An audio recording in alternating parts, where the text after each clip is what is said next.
My name is Kaylee, and if I ask you to think of the most famous couple from ancient Egypt, chances are high you're thinking of Akhenaten and Nefertiti. They were the most controversial couple ruling over Egypt, and Nefertiti is one of the most famous royal women from ancient Egypt. She's nearly as famous as Cleopatra, and that's mainly because of the beautiful bust of Nefertiti that was found in 1912 in the city of Amarna.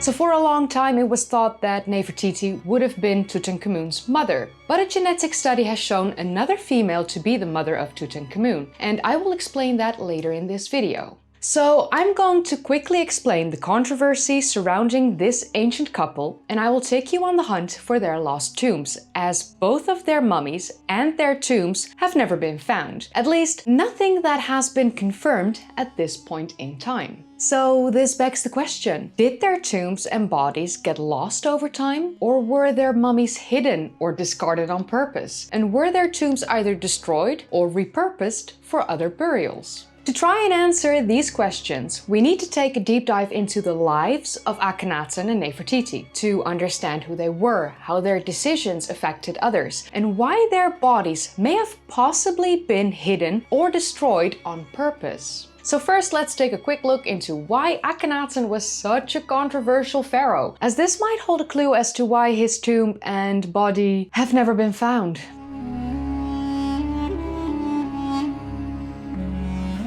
Akhenaten was born as Amenhotep IV, and he was the second son of Pharaoh Amenhotep III and his great royal wife Queen T. Akhenaten was not born as the crown prince, as his older brother Thutmose was actually the heir of Amenhotep III. Unfortunately, his brother Thutmose died during his father's reign, which led to Akhenaten becoming next in line for the throne. There are actually quite some people who consider Thutmose's death as a butterfly effect, as the controversy surrounding his younger brother Akhenaten and the way his reign changed life in ancient Egypt would have never have occurred if Thutmose had become pharaoh instead. And it's very possible that we wouldn't even have known who Tutankhamun was if Thutmose hadn't died, as Tutankhamun wouldn't have become pharaoh, and his tomb probably wouldn't have been filled with the amount of grave goods that made him so famous when it was discovered in 1922 by Howard Carter and his team. So yeah, major butterfly effect. But that's not the point of this video, so let's circle back to Akhenaten, who was born as Amenhotep IV. He became pharaoh either in 1353 or 1351 BCE. It's unclear how old he was when he became pharaoh, and it's also unclear if he shared power with his father Amenhotep III during a period of co-regency that may have lasted as long as 8 to 12 years or not. So Amenhotep IV, or Akhenaten, seemed to have married Nefertiti either right before he ascended the throne or shortly after he became pharaoh. However, he also had a lesser wife named Kia, and there's also the possibility that he was married to Tadukipa, who was the daughter of King Tushratta of the Mitanni kingdom. Although it has never been definitively proven that Akhenaten and Tadukipa married, and some scholars have suggested that Kia and Tadukipa are one and the same woman. But again, there has not been proof of this, and this is not of importance to this particular video, as I wanted to focus on the disappearances of the mummies of Akhenaten and Nefertiti and where their royal burial tombs are. So let's continue our focus on Akhenaten, again born Amenhotep IV, and why he has been such a controversial figure in ancient Egypt, and search for clues as to why their bodies disappeared. So Akhenaten, like I just mentioned, married Nefertiti, and they had at least 6 daughters together by the names of Meritaten, Meketaten, Ankesempaten, Neferneferuate Tasherit, Neferneferure, and Setempenre. For a while it was thought that Nefertiti was also the mother of Tutankhamun, who was born as Tutankhaten. However, a genetic study on the mummy of Tutankhamun and the mummy believed to belong to Kia, the lesser wife of his father Akhenaten, showed that Kia was Tutankhamun's mother and not Nefertiti.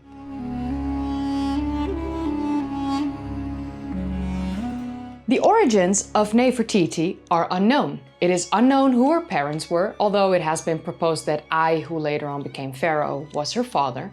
Ai was the possibly brother of Ti, Queen T, making him an uncle of Akhenaten. Although there is no written evidence pointing this way. And since there is no body of Nefertiti and no body of Ai, we are unable to know who Nefertiti's parents are. So again, Nefertiti's origins are completely unknown.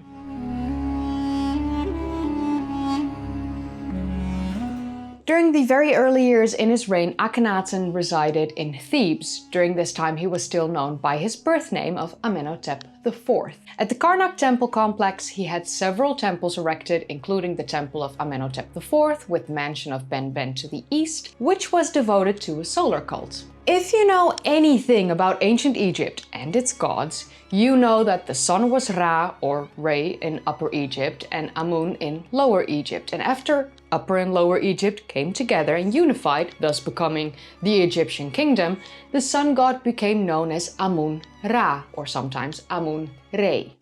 During the reign of Akhenaten's father, Amenhotep III, the Aten, the disk of the sun and originally an aspect of Ra, was worshipped. So during the very first years of Akhenaten's reign, he still worshipped many gods of the ancient Egyptian pantheon.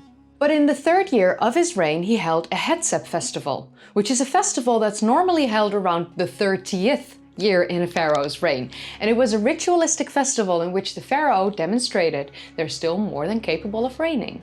And it's seen as a renewal and celebration of one's kingship. For Akhenaten to celebrate this Hetsep festival already in only his third year of reigning as pharaoh is very peculiar and honestly very strange. Not only is the fact that he held the said festival this quickly after ascending the throne strange, but instead of embracing a range of cults and honoring many of the gods in the Egyptian pantheon during this said festival, he only embraced the Aten, in the form of the disk of the sun, with its rays ending in hands reaching out to the royal family. The Aten cult held a special place for the royal women, especially Nefertiti, and thus it created a divine triad, with Aten, Akhenaten and Nefertiti. Shortly after the festival, the Aten cult rose into power and its belief became intensified. Amenhotep IV changed his official name to Akhenaten.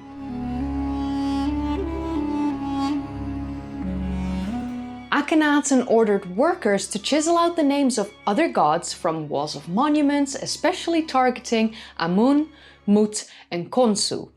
During the 5th year of Akhenaten's reign, he announced plans to erect a new cult area and a new capital city entirely for the Aten, and he chose a location in the middle between Luxor, which back then was known as Thebes, and Cairo, which back then was known as Memphis. And this new city became known as Akhetaten, which means rise of the Aten or horizon of the Aten, although the site is known in modern times under the name of Amarna and is located in the Minya province of Egypt. After 2 years of construction at the city of Akhetaten, it officially became the new capital city of the Egyptian kingdom, and construction was sped up by using mud bricks instead of building everything from stone. So the mud bricks were then whitewashed to give it the appearance as if it was made from stone. But only the most important buildings in the city were actually faced with stones that were quarried locally. So, as you can imagine, Akhetaten was hastily constructed, and the entire population of the Kingdom of Egypt was uprooted. Their religious beliefs were challenged as their pharaoh ordered the change from polytheism to monotheism, the only god allowed to be worshipped being the Aten, the new sun god. And when a pharaoh makes a decision or gives an order, the people obey him, as the pharaoh is actually the living embodiment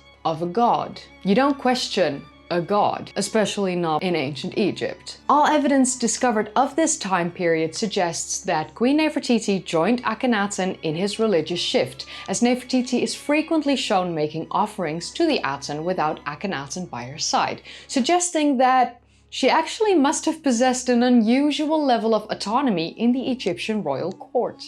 There are actually reliefs of Nefertiti smiting enemies, which is a motif normally only reserved for the pharaoh, which suggests that Nefertiti had a place of authority in the royal court.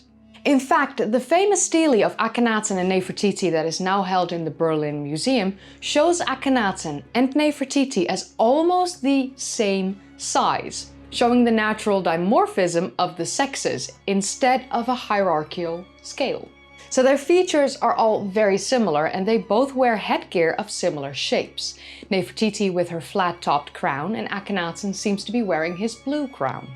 Depicted on this stele, the Aten holds two Ankh symbols to the noses of both Akhenaten and Nefertiti, which actually suggests that in the eyes of the god the Aten, Akhenaten and Nefertiti were alike. Which really isn't normal back in ancient Egypt. You had the pharaoh that was the might of the power and then his wife, and his wife was always seen as lesser. Even a royal wife wasn't as important as the fucking pharaoh.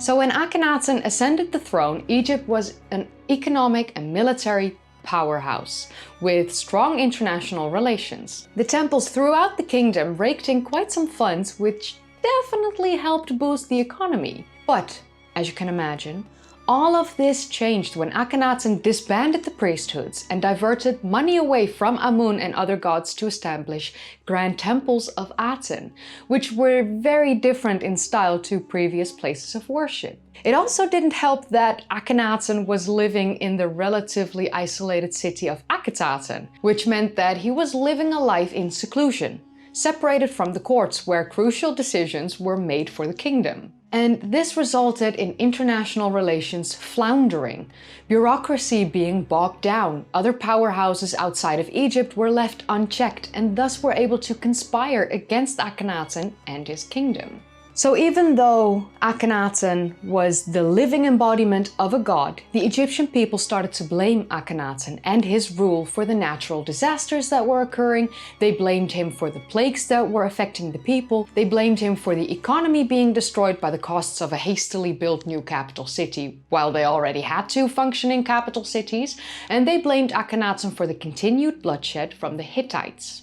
I'm actually going to see the Hittite kingdom of Hattusha very soon in a couple weeks as I'm traveling to Turkey again. I'm doing another Turkey tour and you can actually join me. I'll put the link for that in the description down below and I highly recommend you do join me because this is the last time you can see Karahan Tepe before they construct a roof over it. So I do indeed highly recommend you joining my Turkey tour. It's only 10 days and it's filled with incredible ancient sites. Also, if you want to learn more about Akhenaten himself, my friend Curtis Ryan Woodside here on YouTube is currently working on a 2-hour-long documentary on the life and afterlife of Akhenaten. I'm personally a massive fan of his work and highly recommend checking out his documentaries on ancient Egypt. He is an amazing filmmaker and I'll link to his channel in the description down below as well. So yeah, as you can see, most of the footage in this video was actually shot by Curtis and therefore you kind of just need to subscribe to him because his stuff's awesome.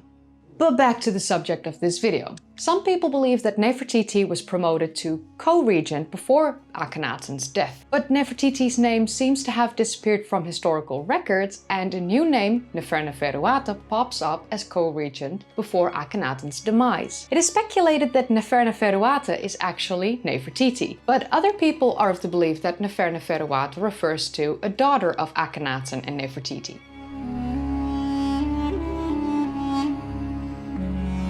After 17 years of ruling over ancient Egypt, Akhenaten suddenly died. Nefertiti, or Smenkare, reigned over the kingdom first before Tutankhamun became pharaoh. I have actually made a video a couple years ago about the possibility of one or two of Tutankhamun's sisters reigning over Egypt in the years between the death of Akhenaten and the reign of Tutankhamun. And I will link to that video in the description down below. And then there is the mysterious document that was discovered in the ancient Hittite capital of Hattusha in modern-day Turkey that dates back to the Amarna period.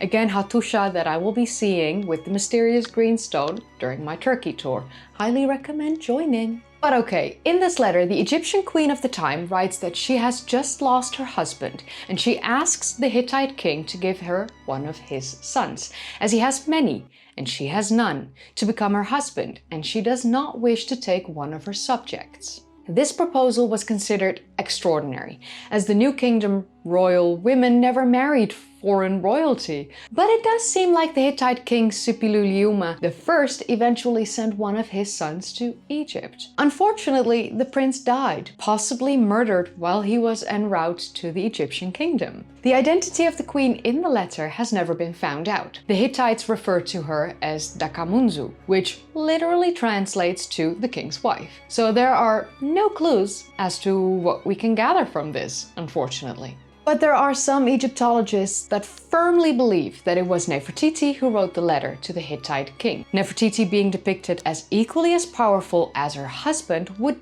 definitely feel like marrying one of her subjects or servants as an act beneath her.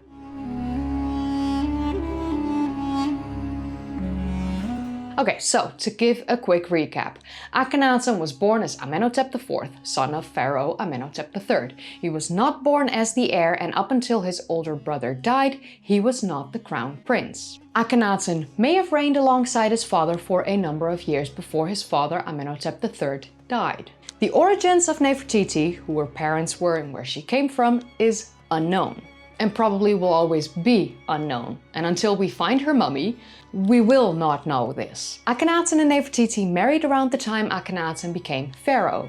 They had 6 daughters together, and Akhenaten had at least one lesser wife, who we now know to be the mother of Tutankhamun through a genetic study. Akhenaten and Nefertiti uprooted the lives of the ancient Egyptians by changing their polytheistic religion and beliefs into a monotheistic religion, worshipping only one god, the Aten, and declaring Akhetaten, the modern-day known city of Amarna, as the capital city.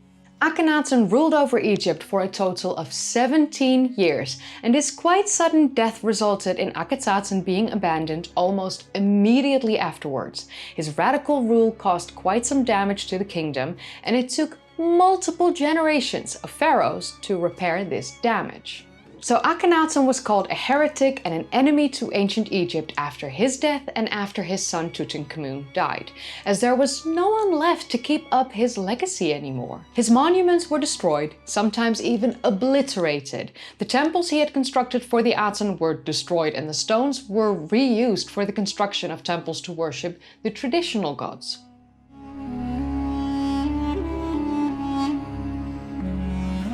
So now that we know the full picture and understand more of the scope of the controversy, it begs the question: where are the royal tombs of both Akhenaten and Nefertiti? And where are their mummies? Or have they already uncovered Akhenaten's mummy? So let's look at all the possible answers to these questions, shall we? Akhenaten had a royal tomb constructed in the royal Wadi, which lies east of the city of Akhetaten, and after his death, Akhenaten seems to have been buried in this tomb. So this tomb has been discovered. The tomb was never finished, and the burial chamber of Akhenaten was easily detected, as it was the only chamber within the tomb that was fully finished. So it seems like the rest of this tomb and its chambers were constructed for his family members, in the case of them dying. But work on the tomb was abandoned a few years after Akhenaten had died, as the royal family moved back to Thebes, modern-day Luxor. After the royal family had moved back to Thebes, Akhenaten's sarcophagus was destroyed, although it seems like Akhenaten's mummy was already removed from the tomb prior to the destruction of the sarcophagus and his tomb. The most likely explanation would be that Tutankhamun had Akhenaten's mummy moved back to Thebes, modern-day Luxor, and laid him to rest in the Valley of the Kings. It's actually proposed by some Egyptologists that Akhenaten's mummy was laid to rest in tomb KV55 in the Valley of the Kings, although this tomb was later desecrated during the 19th dynasty. The mummy from KV55 and Tutankhamun share the same blood group and serum antigen, which suggests that they were closely related. But the mummy from KV55 seems to not be the father of the female mummy that has been identified as the mother of the 2 fetuses found in Tutankhamun's tomb. Why is that bit important? You may ask yourself this. So Tutankhamun seemed to have only had one wife, his sister, Ankhesenamun, who was one of the daughters of Akhenaten and Nefertiti, born as Akhetaten. So if she was not the daughter of the mummy from tomb KV55, that would simply mean that the mummy in tomb KV55 does not belong to Akhenaten. I've actually made a video on these two fetuses that were found in the tomb of Tutankhamun, and I highly recommend watching that, and I'll put a link to that video in the description down below as well. Zahi Hawass, famed Egyptologist who's also quite controversial, was being the head of the research team that did the genetic study and proclaimed the mummy from tomb KV55 as Akhenaten. But as you can imagine, this claim remains controversial in 2025 because of the fact that Ankhesenamun did not seem to be the daughter of Akhenaten, even though we know that she was the daughter of Akhenaten and she married Tutankhamun, her brother. Thus, Akhenaten's mummy really may not have been found yet, and it's unclear if we would ever find it, as Akhenaten was such a controversial pharaoh, believed to be a tyrant by some. It could very well be that the people in ancient Egypt have destroyed his mummy or hid him and made him disappear completely.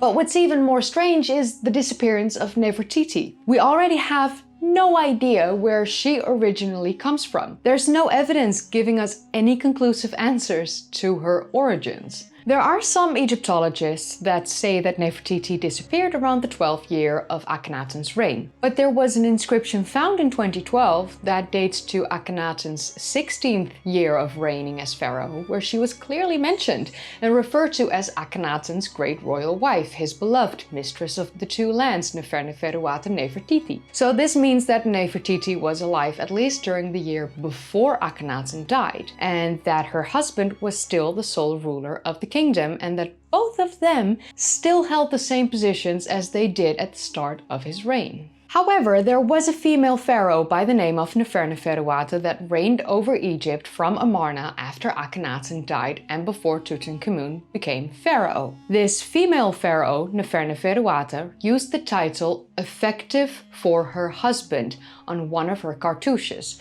Thus, some Egyptologists have suggested that this was Nefertiti who shortly ruled over Egypt. But there are other Egyptologists who are of the belief that Akhetaten, the daughter of Nefertiti and Akhenaten, reigned over Egypt under the name of Nefertiti until her brother Tutankhamun was old enough to ascend the throne. So whether Nefertiti ruled over Egypt for those 3 years or not will probably never become clear. But what we do know for certain is that she seemed to have completely disappeared shortly after the death of her husband Akhenaten. And she doesn't seem to have been laid to rest at Akhetaten, or Amarna if you will, with her husband Akhenaten. So after his death and early into the rule of Tutankhamun, she just seems to have completely disappeared. Just poof. Numerous mummies have been proposed to be the body of Nefertiti over the years, but none have ever been confirmed. Her royal burial tomb has also never been discovered, and as wife of the pharaoh, how controversial her husband may have been, she would have at least been given a royal tomb befit for a queen after her death.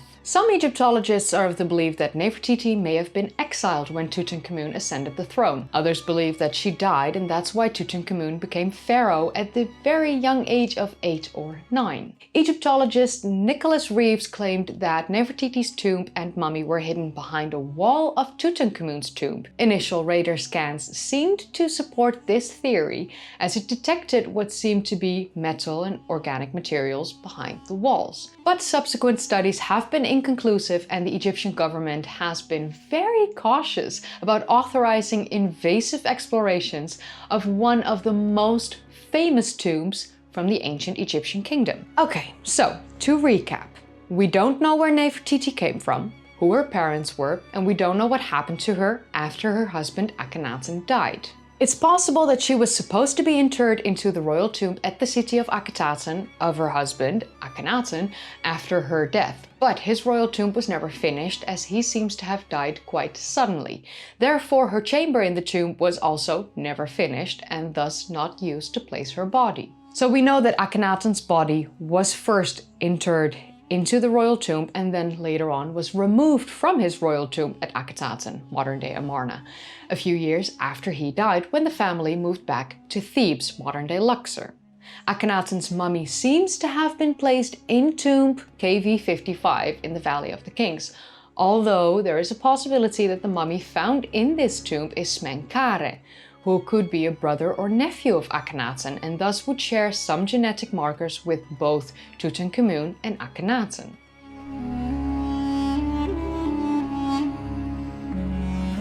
So, if the mummy in tomb KV55 is indeed Smenkhare, that means that Akhenaten's mummy is still unaccounted for. And we know that Nefertiti's mummy has also never been found, even though lots of claims of mummies being Nefertiti have been made over the years, and there has never been conclusive evidence, and that suggests that we haven't found her mummy yet as well. So genetic studies are becoming better and better as time goes by. And I personally believe that if we had found either Akhenaten or Nefertiti's mummy, or both, it would have been absolute major breaking news, and the evidence brought forth would have been without a doubt. So any of the claims that have been made so far about a mummy being either Akhenaten or Nefertiti, we already know it's not them, because there hasn't been evidence brought forth without a doubt. And since this is not the case, I'm personally of the belief that their tombs, and thus mummies, were never found. And that makes me personally believe that the ancient Egyptians may have had a hand in their disappearance. This ancient Egyptian couple that ruled over Egypt was very controversial, and honestly, they were seen as heretics after they died. They were loathed and even hated by some. So there is a chance that some of the Egyptian people, after Tutankhamun ascended the throne, were still so mad with both Akhenaten and Nefertiti that they may have stolen their mummies and obliterated their tombs, leaving no trace of the ancient couple. They may have burned the mummies, not granting them the pleasures of the afterlife, which is quite the extreme punishment, but it does sound fitting when we look at how angry the people had been with the decisions they had both made. They wrecked a kingdom that was a powerhouse when he ascended the throne.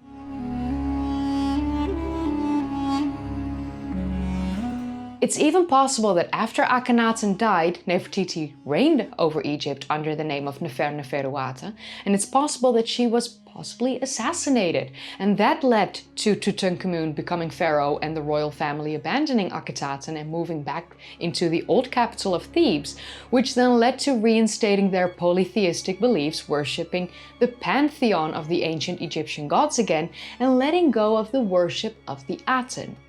So yeah, it is possible that Nefertiti was murdered and her body was destroyed or discarded. They may have left no trace, not granting her the pleasures of the afterlife as final punishment for her heresy. Do I have proof of any of this? No, because there's absolutely no trace of either of them left. But this is what I personally feel could have possibly happened. Pharaohs in ancient Egypt were seen as living gods. But when one of those living gods changes your beliefs and forces you to believe in one god, then has the audacity to uproot your entire life, wrecks trade agreements, be in constant war with the Hittites, and all the while the crops start failing, your living god may be seen as a monster. And when he suddenly dies and his wife takes over, ruling in the same exact manner, you may be so fed up with everything that you want to take matters into your own hands. It honestly isn't too far-fetched. It really isn't. But that leaves me with one question. What do you think happened to Akhenaten and Nefertiti? Will we ever find their tombs and their mummies? Or do you think, like me, that they are lost forever? Let me know in the comments down below. As you can see, it took a while between my last upload and this one. I went to Malta, had a lovely holiday. Then I came back and I had a couple days of a fair in town, and I drank copious amounts of alcohol, but you know, that was just fun, and I gave myself a couple days, and then 5 days after that suddenly became very ill, and I've been trying to get my voice back and feel okay ever since. So I filmed this, you will see this in the next couple days, and I'm also trying to get ready for my Turkey tour. Again, link to that in the description down below. Feel free to join me. If you enjoyed watching, then don't forget to give this video a thumbs up, subscribe if you'd like to see more of these kind of videos, and click that bell icon if you want to be notified whenever I upload. If you haven't seen my previous videos yet, then click the card in the upper right corner or click one of the links in the description down below or click a video in the end card. I would also like to say a massive thank you to my patrons and my channel members. Thank you so much for supporting me and my work, and it truly means the world to me. And with that said, this was my video on the lost tombs of Akhenaten and Nefertiti and why they may never be found. And yeah, I'm just curious to hear your thoughts. Let me know in the comments down below, and I'll see you in the next video. Bye!